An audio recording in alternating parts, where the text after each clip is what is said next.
A'udzubillahi minasyaitonirrajim. Bismillahirrahmanirrahim. Assalamualaikum warahmatullahi wabarakatuh.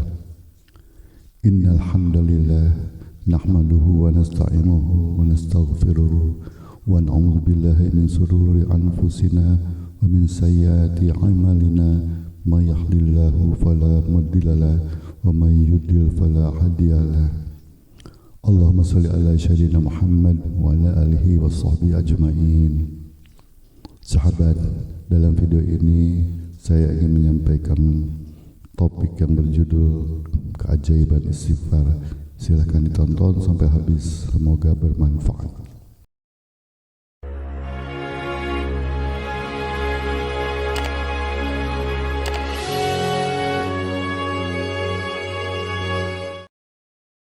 Keajaiban istighfar. Istighfar atau memohon ampun kepada Allah adalah salah satu praktek spiritual yang sangat dianjurkan dalam agama Islam. Istighfar tidak hanya memiliki dampak positif pada kehidupan spiritual seseorang muslim, tetapi juga membawa berbagai keajaiban yang mempengaruhi aspek-aspek lain dalam kehidupan. Pengertian dan pentingnya istighfar. Istighfar berasal dari kata ghafaro yang berarti menutupi atau mengampuni. Dalam konteks agama Islam, istighfar berarti memohon ampunan kepada Allah atas dosa-dosa dan kesalahan yang pernah dilakukan. Istighfar bukan hanya sebatas permintaan ampunan, tetapi mencerminkan juga penyesalan dan tekad untuk tidak mengulangi kesalahan yang sama. Istighfar dalam Quran dan hadis. Al-Quran dan hadis Nabi Muhammad SAW mengandung ajaran tentang pentingnya istighfar. Beberapa ayat yang menekankan pentingnya istighfar antara lain: pertama, surat Nuh surat 71 ayat 10-12. Maka aku katakan kepada mereka, mohonlah ampun kepada Tuhanmu, sesungguhnya Dia adalah Maha Pengampun. Niscaya Dia akan mengirimkan hujan kepadamu dengan lebat dan memperbanyak harta-harta dan anak-anakmu, serta mengadakan untukmu kebun-kebun dan mengadakan pula di dalamnya untukmu sungai-sungai. Kedua, surat Al-Baqarah, surat kedua ayat 199.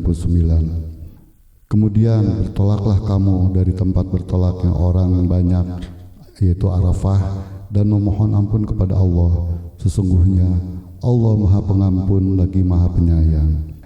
Nabi Muhammad SAW banyak memberikan teladan tentang pentingnya istighfar. Beliau diriwayatkan beristighfar lebih dari 70 kali sehari, meskipun beliau adalah manusia yang maksum, yaitu terjaga dari dosa. Adapun mengenai keajaiban dan keutamaan membaca istighfar antara lain: 1. Mendapat ampunan dosa. Keutamaan yang pertama dan utama dari istighfar adalah mendapatkan ampunan dari Allah. Allah Subhanahu wa Ta'ala berjanji mengampuni dosa-dosa hambanya yang memohon ampun dengan sungguh-sungguh. Dengan istighfar, seorang muslim dapat membersihkan dirinya dari dosa-dosa yang telah lalu dan mendekatkan dirinya kepada Allah Subhanahu wa Ta'ala. Kedua, hati yang tenang. Istighfar membantu menciptakan kedamaian dan ketenangan dalam hati. Ketika seorang memohon ampunan, ia mengakui kelemahannya dan bergantung sepenuhnya kepada Allah. Hal ini membawa ketenangan batin dan mengurangi rasa bersalah yang dapat mengganggu pikiran. Ketiga, mendatangkan rezeki yang berlimpah. Salah satu keajaiban istighfar adalah membuka pintu rezeki. Seperti yang disebutkan dalam surat Nuh, istighfar dapat mendatangkan hujan yang lebat, memperbanyak harta dan anak-anak, serta memberikan keberkahan dalam kehidupan. Istighfar mengundang keberkahan Allah dalam segala aspek kehidupan, termasuk rezeki. Keempat, istighfar menghindarkan dari musibah. Istighfar juga menjadi pelindung dari berbagai musibah dan bencana. Dalam hadis disebutkan bahwa istighfar dapat menghindarkan seorang dari kesulitan dan kesempitan hidup. Dengan memperbanyak istighfar, seseorang dapat memohon perlindungan dari Allah dari segala mara bahaya. Kelima, menghapuskan kesedihan dan kecemasan. Ketika menghadapi kesedihan dan kecemasan, istighfar dapat menjadi obat yang sangat mujarab. Mengingat Allah dan memohon ampunannya dapat memberikan ketenangan dan kekuatan untuk menghadapi berbagai ujian hidup. Istighfar dapat membantu memperbaiki kondisi mental dan emosional seseorang. Cara memperbanyak istighfar. Memperbanyak istighfar dapat dilakukan kapan saja dan di mana saja. Beberapa cara yang dapat dilakukan untuk memperbanyak istighfar antara lain: pertama, istighfar harian. Membiasakan diri untuk mengucapkan astagfirullah, aku memohon ampun kepadamu ya Allah, setiap hari, terutama setelah melaksanakan sholat wajib. 2. Istighfar dalam doa. Menyisipkan istighfar dalam doa-doa kita, baik doa harian maupun doa-doa khusus. 3. Sebagai zikir. Membaca zikir-zikir yang mengandung istighfar seperti Sayyidul Istighfar yang diajarkan oleh Nabi Muhammad SAW. 4. Merenung dan muhasabah. Meluangkan waktu untuk merenungkan dosa-dosa yang telah dilakukan dan memohon ampunan dengan hati yang sangat tulus. Istighfar adalah amalan yang memiliki keajaiban luar biasa dalam kehidupan seorang muslim. Dengan memperbanyak istighfar, kita tidak hanya mendekatkan diri kepada Allah Subhanahu wa Ta'ala, tetapi juga mengundang keberkahan, rezeki, dan perlindungannya dalam kehidupan kita. Marilah kita jadikan istighfar sebagai bagian yang tak terpisahkan dari kehidupan kita sehari-hari, agar senantiasa kita berada dalam lindungan dan ampunan Allah Subhanahu wa Ta'ala.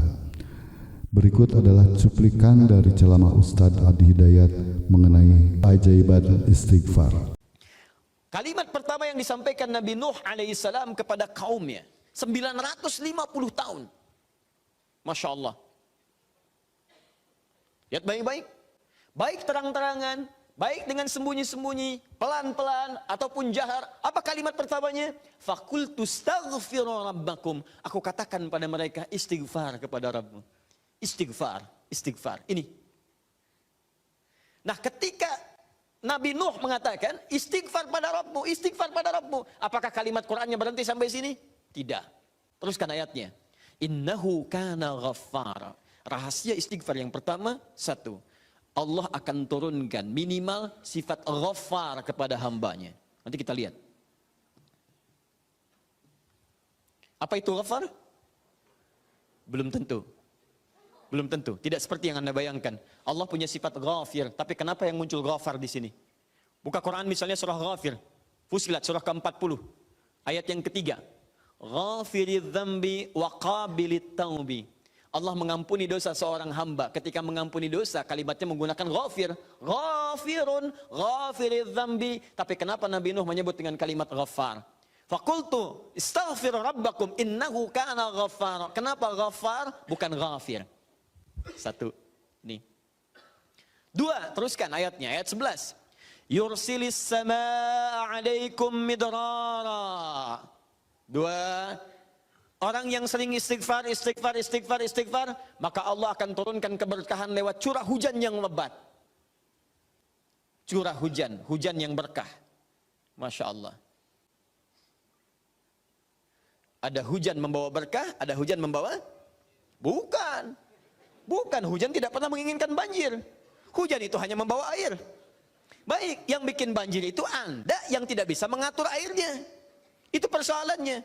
Jalur air dibuat bangunan. Air itu kan sederhana, dia hanya mencari tempatnya. Dia meresap sesuai dengan tempatnya. Cuman Anda tidak menempatkan air sesuai dengan tempatnya. Itu masalahnya. Tapi ini beda. Ketika turun, airnya membawa keberkahan dalam kehidupan. Itu lain. Itu lain. Nanti saya berikan rahasia setelah ini. 3. Teruskan. Wa yumdidkum bi amwalin wa banina. Masya Allah. Ya istighfar, istighfar, istighfar. Ketika kamu istighfarnya benar kepada Allah, wa yumdidkum bi amwalin, maka Allah akan melimpah ruahkan harta benda Anda. Ya. Meluaskan harta. Banyak, banyak, banyak. Amwal bukan mal. Wa banina, bahkan keturunan. Teruskan, 1, 2, 3, 4 keturunan. Allahu Akbar. Lihat faedah istighfar. 5. Wa yaj'al lakum jannatin. Dan Allah akan limpahkan kepadamu kebun-kebun yang indah. Awas jangan dilihat kebunnya. Karena kalau Anda lihat orang-orang Arab pada saat itu, mereka emas sudah banyak, Bu. Emas banyak, walaupun masih banyak di Indonesia. Ada Mas Asep, Mas Johar, Mas Surya. Ya, tapi wujudnya beda, ya, wujudnya beda. Di sana emas banyak, perak banyak, bangunan megah. Tapi yang mereka belum dapatkan itu adalah kenikmatan pemandangan yang elok. Kebun-kebun, ya, isinya ada anggur, bawahnya kemudian ada sungai-sungai. Karena itu orang yang paling kaya di masa-masa dulu, di kalangan-kalangan Arab adalah orang yang memiliki kebun-kebun yang indah. Kalau cuma emas yang lain punya. Abu Jahal tuh nggak bangga dengan emasnya. Ya, Abu Lahab tidak bangga dengan emasnya. Apa yang mereka banggakan adalah kedudukan dalam kehidupan dan harta-harta yang seperti yang digambarkan. Tapi semua itu tidak mampu menjadikan mereka sebagai hamba di hadapan Allah Subhanahu wa taala. Poin yang paling besar, kalau disebutkan jannat dalam arti kebun-kebun dalam urusan dunia, itu maksudnya kenyamanan hidup. 5. Kenyamanan atau kemapanan hidup.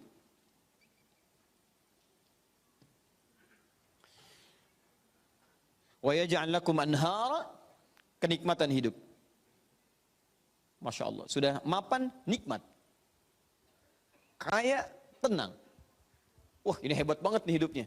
Dosanya diampuni oleh Allah, kemudian hidupnya berkah, hartanya melimpah, keturunannya juga luar biasa gitu kan. Setelah itu hidupnya nyaman, mapan dan nikmat, kurang apa lagi? Antum pilih mana? Kaya tapi gelisah atau miskin tapi tenang? Jangan pilih yang ketiga, saya tidak berikan. Nah, tahan sebentar, lihat sini. Jadi ketika Anda diminta istighfar, astagfirullah, astagfirullah, astagfirullah. Ternyata di antara esensi kalimat istighfar itu bukan kalimat biasa. Anda mampu mengucapkannya dengan baik, maka Allah turunkan kemuliaan lewat lisan Nabi Nuh itu. Faqultu astaghfiru rabbakum innahu kana ghaffara yursilis samaa 'alaikum midrara wa yumdidkum bi amwalin wa banina wa yaj'al lakum jannatin wa yaj'al lakum anhara. 6 kemuliaan bagi orang yang sangat senang beristighfar kepada Allah Subhanahu wa taala. Wasari'u ila maghfirah. Bergegaslah Anda untuk memohon ampunan Allah. Maghfirah, turunan kata dari istighfar, minta ampun. Bukankah istighfar minta ampun?